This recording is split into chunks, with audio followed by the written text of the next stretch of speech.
Presiden Joko Widodo menyampaikan pidato pada sidang tahunan MPR RI di Kompleks Parlemen Gedung DPR atau MPR, Jakarta, Senin, tanggal 16 bulan 8 tahun 2021, mengenakan pakaian adat dari suku Baduy. Presiden Joko Widodo menyampaikan soal krisis dan pandemi yang diibaratkan menurutnya pandemi sebisa mungkin dihindari, namun jika terjadi banyak pelajaran yang bisa diambil. Selain itu, Kepala Negara juga menyebut pandemi juga seperti kawat candra di muka yang menguji, mengajarkan, serta mengasah. Pandemi juga disebut memberikan beban yang berat dan penuh risiko, serta juga memaksa bangsa ini menghadapi dan mengelolanya. Krisis, resesi, dan pandemi itu seperti api, kalau bisa kita hindari, tetapi jika hal itu tetap terjadi, banyak hal yang bisa kita pelajari. Api memang membakar, tetapi juga sekaligus menerangi. Kalau terkendali, dia menginspirasi dan memotivasi. Dia menyakitkan, tetapi sekaligus juga menguatkan. Kita ingin pandemi ini menerangi kita untuk mawas diri, memperbaiki diri, dan menguatkan diri dalam menghadapi tantangan masa depan. Ujian dan asahan menjadi dua sisi mata uang yang tidak terpisahkan. Bukan hanya beban yang diberikan kepada kita, tetapi kesempatan untuk memperbaiki diri juga diajarkan kepada kita.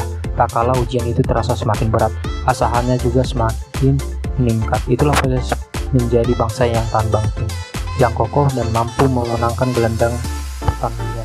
Mari kita pegang teguh nilai-nilai toleransi, Bhinneka Tunggal Ika, gotong royong, dan Pancasila dalam bermasyarakat, berbangsa, dan bernegara. Kita lewati ujian pandemi dan ujian-ujian lain setelah ini dengan usaha yang teguh disertai dengan doa pengharapan yang tulus. Kita jaga kesehatan kita, disiplin diri kita dalam protokol kesehatan, serta saling menjaga dan saling membantu. Tidak ada orang yang bisa aman dari ancaman COVID-19 selama masih ada yang menderitanya. Saya menyadari adanya kepenatan, kejenuhan, kelelahan, kesedihan, dan kesusahan selama pandemi COVID-19 ini.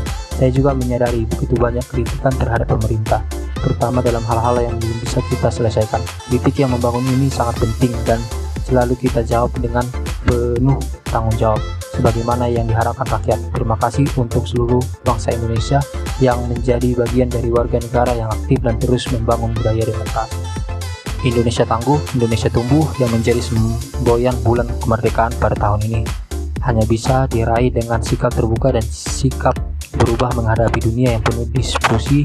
Indonesia tangguh, Indonesia tumbuh hanya bisa dicapai jika semua bahu-membahu dan saling bergandengan tangan dalam satu tujuan. Jika harus tangguh dalam menghadapi pandemi dan berbagai ujian yang akan kita hadapi, dan kita harus terus tumbuh dalam menggapai cita-cita bangsa.